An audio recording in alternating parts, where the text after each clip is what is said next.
Welcome to Just One Q. I'm Dr. Melissa Horne, a diversity, equity, and inclusion advocate. In this podcast, I chat with industry experts and thought leaders about the latest trends related to diversity, equity, and inclusion in the workplace. Each episode, I ask just one question tied to current events. The goal is to leave you with the tools that you need to drive change in your own life, both personally and professionally. So for the past 2 years, organizations have either been reevaluating, reaffirming, or really even just beginning to dive deeper into their commitment to diversity, equity, and inclusion. And while many organizations have good intentions about doing this work, they often plunge headfirst into training, strategy planning, and ultimately find that these initiatives are unsuccessful because the company as a whole wasn't ready. So for today's question, I'm asking, how can organizations better prepare themselves to launch successful DEI initiatives? And to answer this question, I'm joined by Kalyn Wilson. Kalyn is the founder and managing partner of Dream Forward Consulting and Coaching. She has been successfully leading people, culture, and inclusion change for over a decade at startups, nonprofits, Fortune 100 companies, and the nation's largest city governments.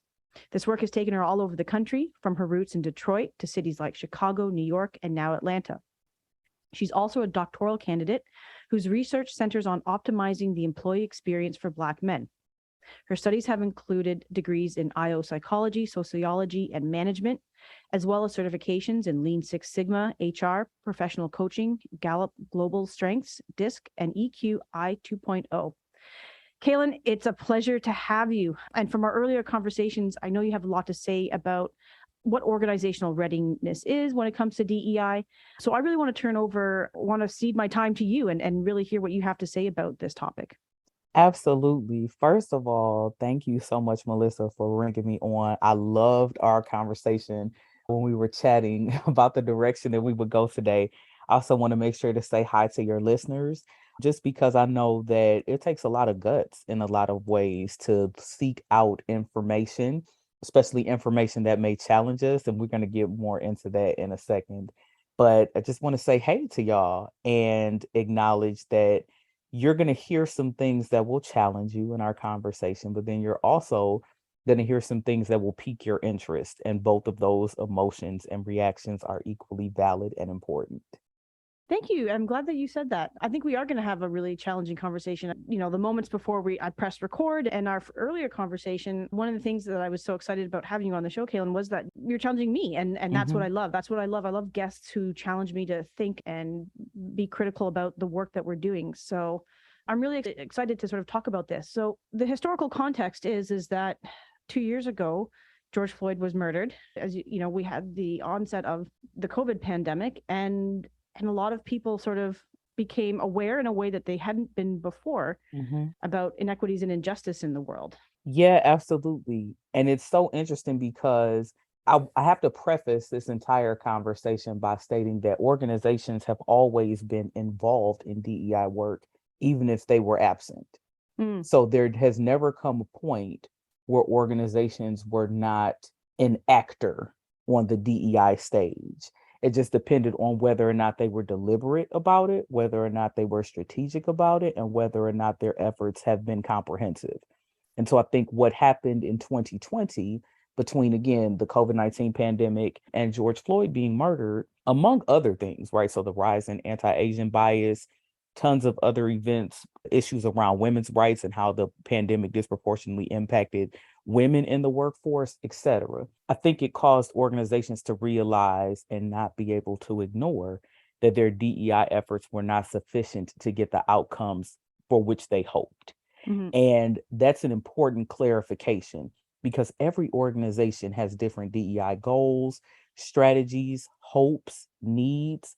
I have a book that I'm in the process of writing. And one of the things that I talk about in the book is every industry has its own DEI opportunities and pitfalls. And so, for example, the pitfalls for a real estate holding company are going to be totally different than a restaurant, right? Because maybe the restaurant needs to focus on the fact that, like, hey, am I putting myself in what could be considered a food desert? And how does that impact socioeconomic diversity and inclusion? Versus a real estate company, which may have to focus on the impact of gentrification and how that may disproportionately impact communities of color or families, et cetera. So again, I think what happened in 2020 was that companies realized that they had probably been using cookie cutter solutions, baseline efforts. You mentioned trainings, maybe some strategy document that nobody really read. It just sat on a shared drive, right? Or on some intranet site. And they realized that it wasn't producing anything because now they were being called to task for, we're working from home. Do we have accommodations for people who need those supports?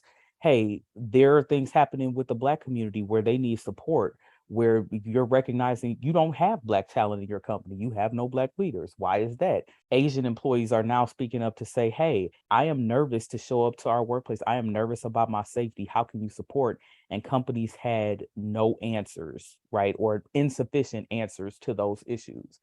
And so the real crux of the issue is around org readiness, shadow values, and organizational culture, and leader bravery. So if you break that down and let's actually start from the last one and pull it forward. When you think about leader bravery, we do not empower leaders to be courageous enough to say that they don't know things. We don't empower leaders to say that, hey, I need help with this. We don't empower leaders to say, hey, I have my own struggles that may hinder me from being able to show up fully in whatever task is at hand. We expect leaders many times to be perfect, to be omniscient, to be omnipresent.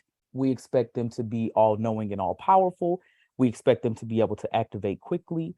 And that in and of itself hinders a lot of organizations from DEI progress, because leaders, especially in the C-suite, right, or the senior most leaders of the company, they don't really have a place to say, I had no idea what was happening to women in our company. I have no idea what's happening with the Black community. I don't know what to do to solve this problem. Can you help me? And that lack of vulnerability, transparency triggers a cultural norm in the company that says we hide the things that are ugly and we only say something about them. We only reveal them if it gets to a point of no return, right? So when you have, and I'm going to try to avoid calling out certain companies because it's not personal, right? It could be any company, but when you have companies that are being put on blast on major news channels, major news publications, all over sites, social media sites, for discrimination, lack of hiring, silencing, NDAs, all kinds of things like that, that is a systemic issue, and that's a culture issue. And those are those shadow values that show up. So you have three types of values in a company's culture. Okay. You have the stated values, right, which are the ones that you put on the website. It's usually something about inclusion, usually something about we care about our talent, usually something about innovation, maybe something about intelligent spending, etc., or frugality. But most of the time, those fly in the face of the shadow values, which are those latent values that actually drive decision-making, communication, and interpersonal dynamics in the company. Okay. Shadow values are, let's say, if we were to take frugality, right? So we prioritize spending money wisely and we don't waste money. The shadow value of frugality is we make you penny pinch and do more work than necessary to save us a couple of dollars. Okay. So maybe you might end up spending your own money because you need whatever you need to get your work done, but the company is not going to pay for that, right? Maybe you say we prioritize agility, but the shadow value of that is you also encourage burnout, because when people have to constantly change, there's no stability, no grounding. It's so easy for employees to get burned out because they cannot find any sense of stability and place in their work and in the company. So the thing is, every company has these shadow values. It's impossible to get around it. But how you're willing to acknowledge those shadow values and even transmute them is what makes the difference between a company who does DEI work well and a company who is just doing DEI work. And then the third type of value is an aspirational value, and all companies should have these. So if you are knocking every single one of your stated values out of the park, they're not challenging enough. They're not inspiring enough, right? Some of your values should feel like a stretch, and a good stretch, because it means that you have somewhere to go. So if you're, for example, a startup, maybe your stretch value is groundedness, that you want to get the company to a point where even though you're, seeking to go higher, you have a new baseline level. So if you think about Who Wants to Be a Millionaire, I think it was something like if you got the $2,500, it's like you can't go lower than 25. So even if you were to bomb out on this next question, you would still walk home with $2,500. When then you get to a new plateau, and then it's no lower than, let's say, 16,000 or something. That's important for a company. You want to have something to aspire to, because again, that triggers and signals throughout the company, through teams, through departments, through functional areas, that individuals should also have aspirations as well. So no one feels like they settle at any level of the company, again, whether that's organizational, team, or individual.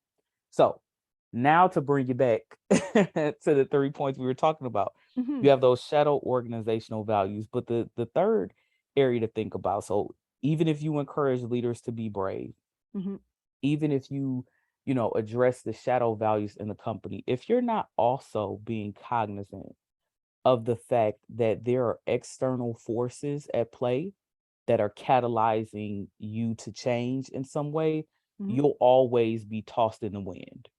And so a lot of companies, they realize that the emotional overwhelm of the entire world having this mysterious illness at the same time, and having to literally go home and sit down and not come out of your house unless absolutely necessary, which is unheard of.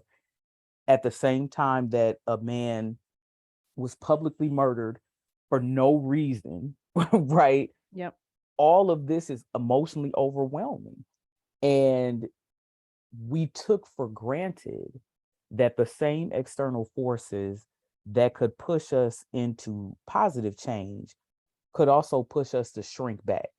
So about a year after we have this huge catalyst to get into DEI work deeply, then we have pushback around critical race theory. Then we have pushback around women's health rights.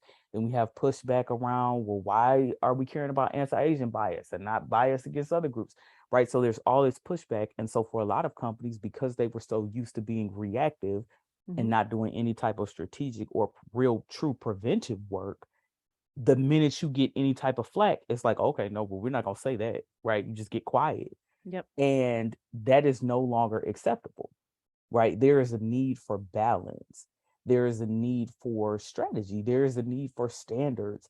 Most DEI departments, they have no SOPs, standard operating procedures.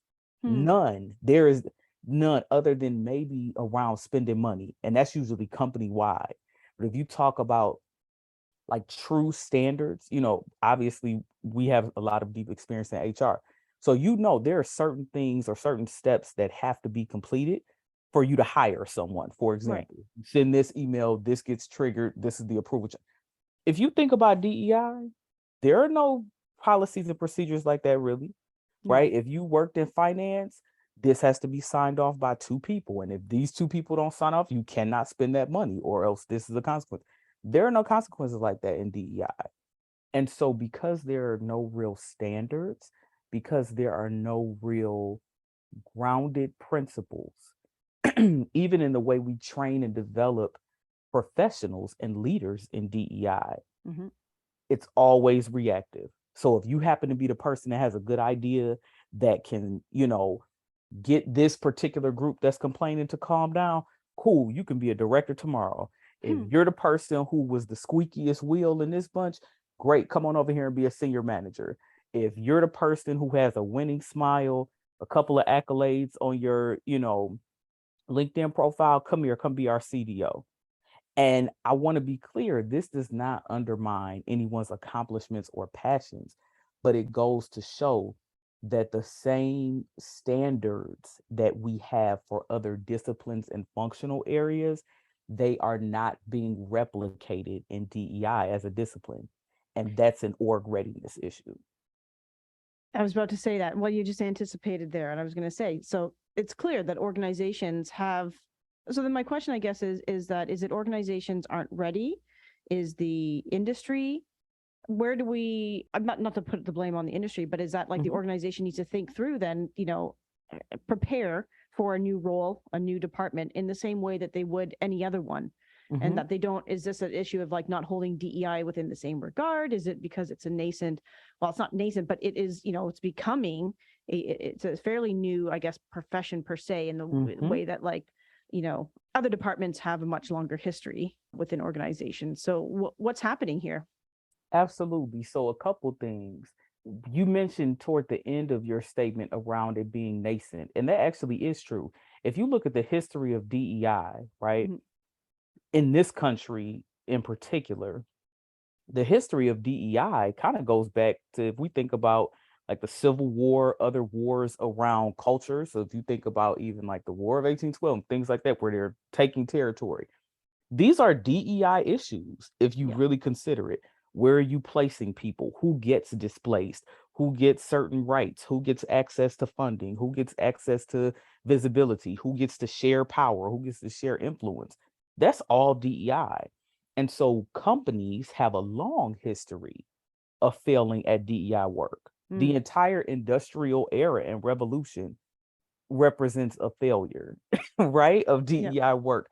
You have children working in factories, and then people have to fight to say, hey, guess what? That's inappropriate. You shouldn't be 12 working around, smoke and gas all day, right? You have Yep. people advocating for women to be able to go into management. You have folks advocating for people to be able to have paid time off to go vote, all types of things. These are all DEI issues. And so, because it was not recognized formally per se as DEI until probably around the civil rights era, Hmm. then you have it where it's highly legalistic. So we're only going to do the bare minimum so that the federal government doesn't sue us. Right. How does that bode for people's willingness to actually buy into this work? Right. Yeah. And so when you think about those early developments, DEI has always been pushed on people. Again, it's reactionary, it's pushed on folks. It's pretty much, hey, let's just do the bare minimum for these folks so that they could stop barking at us, and then we're going to get back to the real work. Hmm. It wasn't until, I personally think, definitely in the 2000s, but really around like 2010 or so, right, when Barack Obama became president, Hmm. and it became so clear that people were irrationally angry that a black man was president, that companies realized, like, whoa, wait a minute, hold on. There's something that we're missing Yeah. that isn't being addressed. And so the Civil War was what, 1865? If you just think about the 19th century in general and the development of this country from a geopolitical standpoint, that's like what, 150 years or so of something happening, bubbling under the surface, but not being acknowledged, to just like 10 years ago, Hmm. people taking it seriously, quote unquote. Hmm. And to be fair, HR has had to go through the same awakening. So when you Yep. think about the history of HR, or formerly known as personnel, it was pretty much, hey, just make sure people get hired, make sure they get their paycheck, make sure if they get fired that we get our little, stuff back. Hmm. And that's it. We don't really care, or basic training. So make sure that nobody's going to cut their hand off when they're operating, the saw or whatever. There was no focus on human empathy, compassion, self-actualization. Those are all foreign concepts that didn't really pop up except in maybe the last 10, 20 years in Hmm. HR. And HR has always existed as long as you've had a company, whether you called it that or not. So DEI is now having to have that awakening where it's becoming a real discipline. There are real standards of practice that are emerging. There are real standard operating procedures which emerge. There are real standards for the various titles and levels that are emerging. So there should be a difference between if you're a DEI coordinator, than if you're Hmm. a DEI data analyst, than if you're a chief diversity officer, right? That didn't happen before.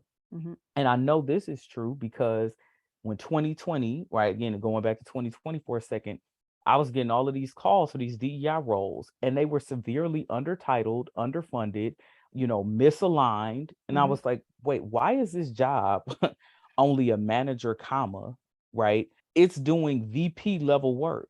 If I'm working directly with the CEO from a leveling standpoint, that makes no sense for me not to be at least a director, Right. right? Someone should have an executive level title if you are interacting regularly and advising the senior most leaders of the company and the board of directors, for God's sakes.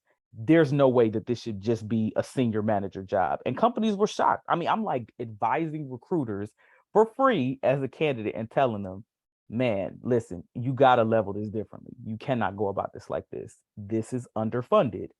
You need to pay more. This is not an $80,000 job. This is like $175,000.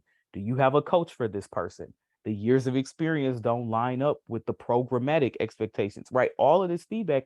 And they were shocked because, again, they had not sat down to strategically think about this, because DEI is typically not a strategic focus. It's an afterthought. It's a backfield. So it's like we make the whole business plan. Oh, by the way, if we do this, I know such and such community is going to get up and yell at us. So what can we do to placate them? It's not deeply embedded yet. And I think we have a golden opportunity in this moment to get it there if we really concentrate. So for those folks who are thinking and listening like, oh boy, we are these people. We've been these people. We don't want to be these people. We've traditionally sort of outsourced DEI and we're looking to bring it in-house. What are a few things that they can start to do to help the organization be ready? I think there are a lot of lessons to be learned. We've seen organizations who've gone about this, and again, as you mentioned, like they're in the media because they've handled this poorly. So if we're looking at sort of shifting and if organizational readiness means that we need to be more proactive, what can organizations start to do to make themselves ready? Absolutely. So 3 things. I love the power of 3. This is like taking me back to 8th grade when I learned to write essays. And you had your 5 paragraphs. But anyway, 3 things, and it really deals with phases of time. So past, present, future. So you have the idea behind relentless reconciliation. So that's the past. Appropriate diagnoses. That's the present. And then bold, comprehensive vision. That's the future. So you think about relentless reconciliation. Every single company that exists in this country in particular, but probably the world, has done something wrong to some community. And part of the problem, right? Part of the problem is that we don't have a wide enough vision of the different dimensions of identity, which are included in DEI work. So I actually created a framework around that. And there are over 50 dimensions of one's identity. That includes childhood socioeconomic status, race, ethnicity, gender, cognitive learning style, attachment style, all these issues around or concerns around appearance and how that impacts the way people see you, right? So the fact that you and I are both women, but I am a dark-skinned, plus-sized Black woman with kinky hair, right? And you are not. So how does the world see me potentially and maybe make assumptions about my socioeconomic status or assumptions about my sexual orientation or assumptions about my education that they may make different ones for you? All of those things separately, so as individual dimensions, but then together, which is where we form the basis of the concept of intersectionality, create a need for varied approaches, but also varied types of reconciliation. So, for example, there was some information that came out, excuse me, I guess it was about maybe 15 or 20 years ago now, showing how many insurance companies have been involved in the transatlantic slave trade, that they were insuring I'm going to call them human traffickers, right? Who were bringing Africans over to this country inappropriately, unethically, for the purposes of putting them into slavery. And so, of course, then you have like statements from some companies, other companies just tried to ignore it. But it's like, no, all this is woven into the fabric of our country, right? When we start to find out, and this comes around every election cycle, whether it's midterms, presidential, gubernatorial, local, whatever, random companies are donating to these quote unquote nefarious characters. Why are you doing that? Then of course, you're going to see a random donation to some children's organization to like, placate folks. But this type of stuff happens all the time. And so when you know that you've done wrong by someone, make amends. Don't just ignore it. Don't try to gaslight people to make them feel bad because they're angry or upset or frustrated that you wronged their community.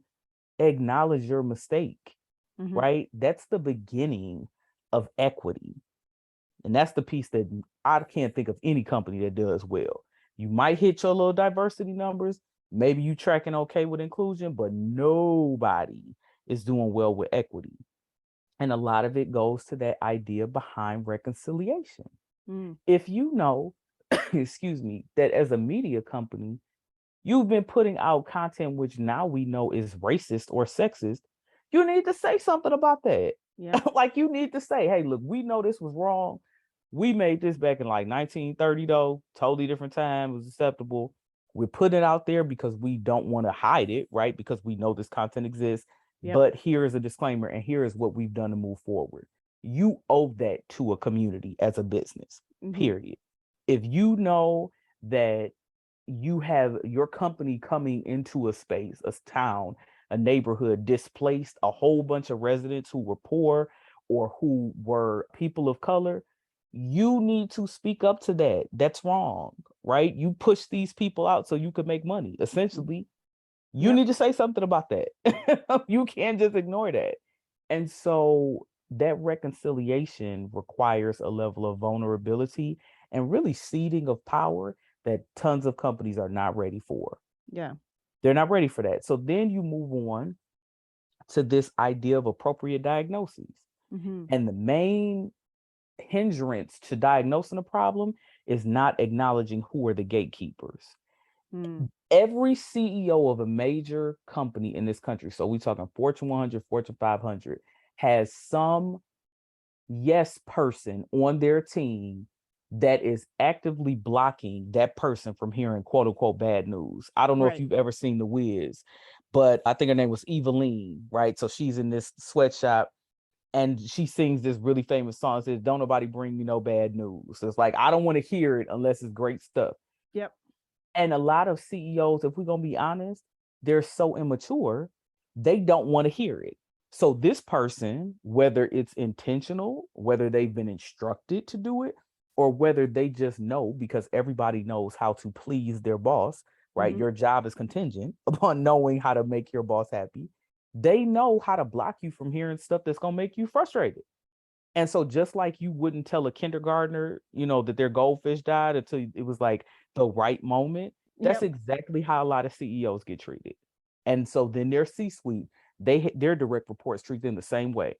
So you know that a black person, for example, in such and such a department is being mistreated. And by the way, actually 10 black people have either quit or been wrongfully terminated. But I'm not going to tell them that. When they start asking about attrition data, we're just going to say, oh, well, there's one group that we're addressing. The manager's going to training, but it's all good. Look at this great thing that's happening over here. So again, childish. You Yep. look at the good things because you only want to hear the fun stuff. That gatekeeper is going to be your main problem. And if you have 6 gatekeepers, you need to be honest about the fact that you are empowering those gatekeepers. 2020 revealed a lot of that too. You were Yep. seeing stories come out like crazy about organizations where it's like, this person has been doing what for how long? 20 years, 30 years. We just found out here in Canada, I'm not sure if you've heard, that there was a fund. Sports in Canada is apparently having a reckoning right now, but there was a fund put aside for sexual assault allegations, not even allegations, but basically an assault fund funded by players, like fees and money, See? and multiple gatekeepers, multiple yes people, so it And happens we're at all paying for levels, that. right?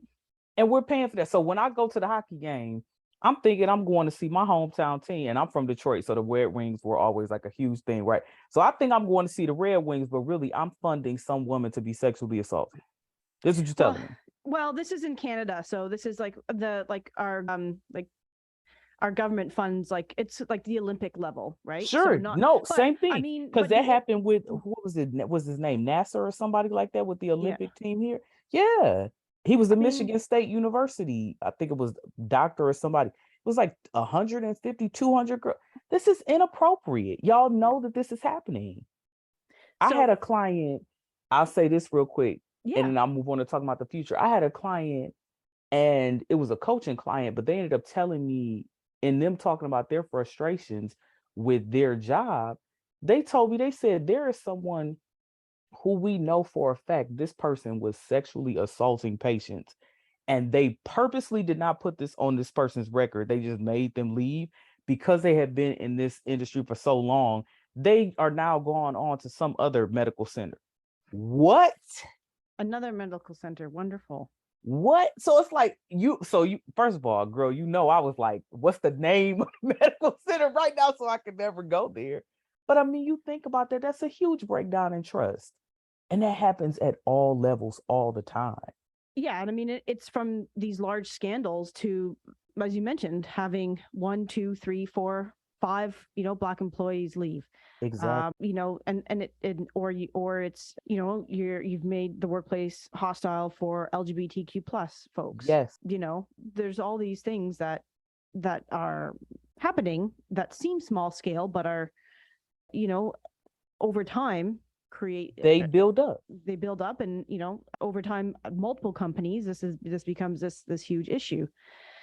Yeah, I think it's really interesting.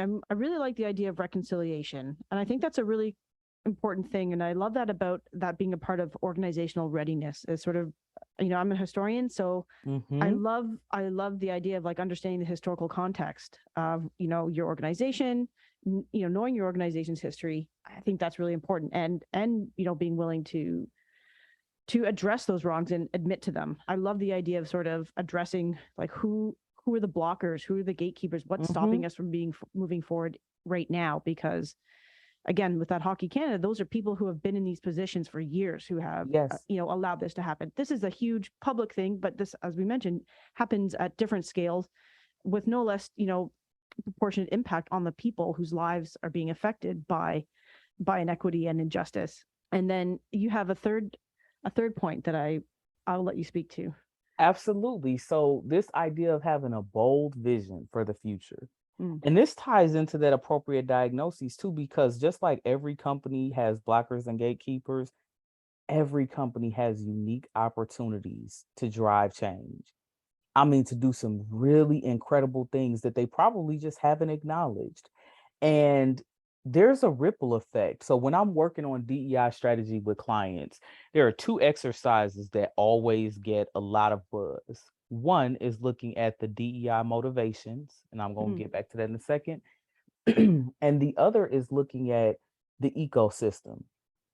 So you have your partners, right? You have your clients or customers, you have employees, you have candidates. And I think that looking at all of those actors, right, all of those members of your ecosystem that eat off you and that you eat off of, that will help you see opportunity. Maybe you are not ready to influence wide scale change for candidates yet, but you might be able to make a lot of moves in supplier diversity, which is where you start to work differently with your partners and vendors, right? And so having that comprehensive approach is important. And then also it leads you to ask questions about what's motivating you. So the framework I created, there are 4 key motivations. They are money, prestige, self-actualization, and safety. And so money is anything that you can exchange, right, for something of value. So it can be cash, meaning what you pay people or how you pay people, or revenue. It could be stocks or equity. It could also be the value, right, that you have as a brand. So if you think about certain names that just ring bells in the marketplace, that when you say this company's name, you pretty much know, okay, boom, I'm getting quality out of that, right? Or I'm going to have a great experience with that. That's also a form of currency, because that means you'll get repeat business, right? And then you think about prestige. So these are the awards, these are the accolades, these are the backpats, these are the, mentions in the public sphere about being the best place to work, or most inclusive company, or most friendly to ... Safety involves both physical and psychological safety. So can people trust? Do people have a sense of security? And to be honest, job security is a part of that. So there are some companies that are just known for being talent mills. You get in, you work hard as hell for 2 years, and then boom, you got to get out. That impacts the way people show up. Yeah. That impacts who applies for a job there. That impacts how hard people will work when they come. I'm not going to work super, super hard if I know in 2 years, regardless of how I perform, I'm going to be out of here. I'm going to do what I need to do. I'm probably going to hold back ideas so that I can keep my sense of ownership over my intellectual property, but I'm going to get my work done to get my check, right? And then when you think about how that impacts the way in which teams learn to enjoy one another, because that's important too. Like, do you get a chance to enjoy your work? Do you get a chance to enjoy your colleagues? That's not always possible at a lot of companies. And then finally, self-actualization. So this is when you think about legacy, purpose, making the world a better place. Do I get to make a better world for my children? Do I get a chance to positively impact my community? Do I get a chance to fulfill the dreams of my ancestors? Right? These are very real conversations. Now, we love the self-actualization motivation in DEI. That's the one we love, because we always want to feel like we're just so altruistic. We never want to feel like we're selfish, right? But the reality is all of us have a ratio of the motivations. Absolutely. So it could be a 25, 25, 25, 25 split. There are times in your life where it's mostly money. Like, I'm going to be honest with you. I don't do DEI work for free anymore. No. I do not do DEI work for free. I need to be paid, period. Right? So I'm not less of a DEI professional or leader because I feel like that. I'm at a different point in my life, right? There are some people, I've had clients, especially like during the focus groups when we were doing the insights and analysis work, folks will say, I'm motivated by the fact that I could never come out early in my career. And everybody would talk about what they did on the weekend. I would have to just make something up. I could never say that I was with my boyfriend or my husband. But I want to make sure that future professionals never have to make that choice, that they could come to work and say, my husband and I went to blah, blah, blah. We went hiking. That in and of itself is deeply empowering for people. And that's self-actualization. And some people are motivated by saying, hey, you know what? I just want an award. I want to be known as like the most inclusive company. Like, and that is valid. I think when we force people to suppress their true motivations, we undermine the boldness of the vision that we can have, because then people have to hide stuff. And so what happens with the motivations is that when you have to hide what motivates you, it also causes you to hide the contributions that you can make related to that. So, for example, if I know that money is a huge motivating factor for me, I know people are only going to pay for something if it's worth something to them. So I'm going to make sure that I use the best, documents, that my designs are fantastic, that I have all of my branding together, that I'm giving like this concierge, consulting experience, because I'm expecting you to pay me, right? Versus when I'm just doing it, I just want to make the world a better place. It's like you got all this loosey-goosey stuff, it's like slipshod put together. And it's not that you're bad at your work, it's just that you're not equating investment with motivation. And there is a correlation between the two. And so, finally, I'll say this with the bold vision part. Being comprehensive in your future plans is imperative. I remember working at a company in 2020, and I told them then, and these are some of the senior most leaders, I said, it's Black people today, but it could be somebody else tomorrow. So yes, we need to solve this immediate issue, but if we don't have some standards and a strategic approach ready when the next community is in crisis, we will be back at this same ground zero point. And it's going to be even worse, because then the question will be, well, what did you all learn from the last one? And that question will be 100% valid. I ended up leaving. And sure enough, I happened to see in the news. I looked, I was like, here they go. They get dinged for the same type of stuff. Like, it's the same thing. And it was sad, but it was also hopefully a transformative moment for the company. Because it's like, okay, are you going to get enough of like touching the hot stove? Like, when are you going to get enough of like getting your hand tapped? When does that become a turning point? In the same way that, again, we talked about DEI being a real discipline, in the same way that if you got dinged for embezzlement, you're not going to keep making that same mistake. If you got dinged before for safety issues and OSHA violations, you would change practices in your business. Yep. Companies still have not caught on to the fact that, like, oh, again, if I had to reconcile for this issue before and I've diagnosed that this is currently a problem, moving forward, here's what we need to do totally different. That connection is still in progress, I'll say, for a lot of companies. Absolutely. But I think breaking that cycle around reactivity Mm-hmm.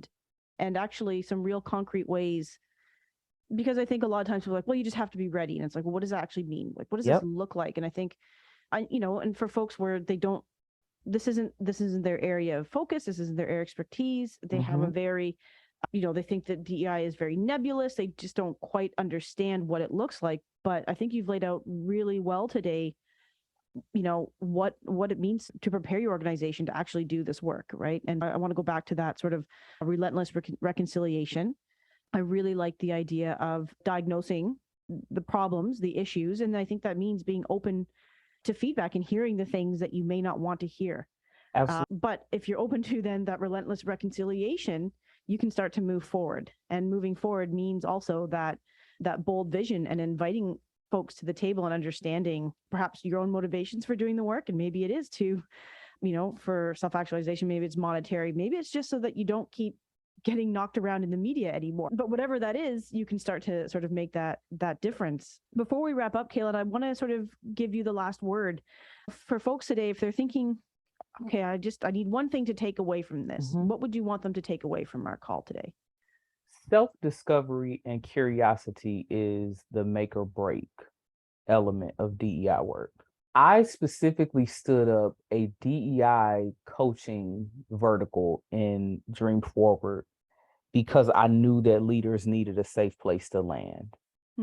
And DEI work forces all of us to confront everything from our childhood experiences to our early career teachings to our career aspirations for the future. And I can't tell you how many leaders have had to walk through some painful memories to unpack why they show up in DEI the way they do. Mm-hmm. I've had leaders come to me and say, my father was an alcoholic who was violently abrasive to me. And if I didn't get straight A's, it was like I didn't even need to come home. Mm-hmm. And that's why I don't have compassion for people who just can't cut it. And it's like, well, what happens when someone has a disability? What happens when someone is facing divorce and just showing up to work is a chore? And I get them to see how those past experiences where they were not allowed to be vulnerable, they were not allowed to make mistakes, they were not allowed to grow with grace, now stops them from being able to have that same level of compassion for other people. And then the next level of that is saying, whether you have explicitly stated that or not, that being your mental map creates a mental map for the company. And that's why this data point is showing up. That's why this data point, that's why this issue is happening. That level of self-discovery is so important.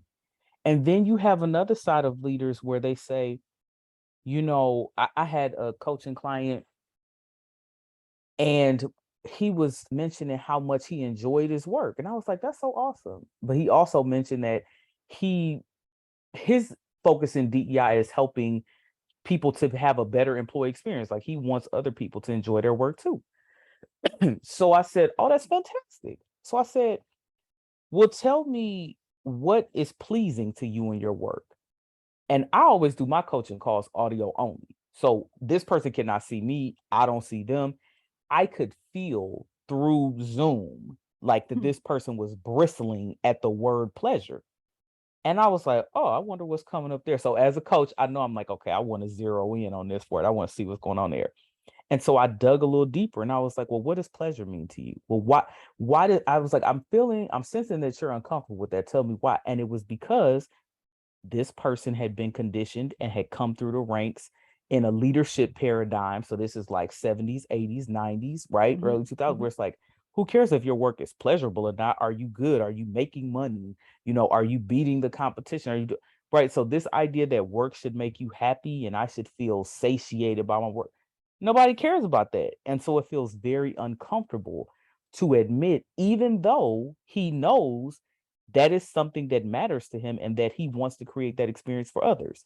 So that cognitive dissonance becomes his DEI blocker, Hmm. right? And that's a him issue. That's not other people. Other people just happen to be conduits for his own cognitive dissonance.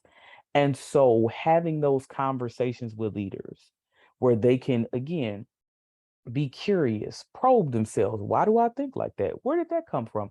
What were my earliest lessons on leadership? What were my earliest lessons on failure? Was I allowed to fail as a kid? Was I allowed to like scratch my knee and pick myself back up? You know, what were my lessons on vulnerability? Was I allowed to cry? Am I allowed to feel compassion for others? Like, what drives me? Mm-hmm. A lot of leaders don't always have space for that. And so the biggest takeaway I think from these conversations that we've had today around org readiness, reconciliation is like, be curious about yourself because you are going to be doing this work. You're bringing all of you to this or hiding you from this. And you have to understand why before you can influence others. You have the greatest locus of control, power, influence, and privilege over yourself. Anything external, that power, privilege, and influence diminishes in various capacities. So start with you. Kalyn, I love that. I'm glad I gave you the last word. That was amazing. I really love how you tied everything back in. I can't thank you enough for being here today and for sharing your expertise and for giving your time. For those who are interested in learning more about you and your work, I know that we will be including Dream Forward's website in our show notes. Can folks follow you on LinkedIn, Instagram? Absolutely. Absolutely. Yeah. So LinkedIn, it's Kalyn Wilson. And then you can also find Dream Forward Consulting. On Instagram, we are go.dreamforward. We're in the process of revamping our social media presence on Instagram.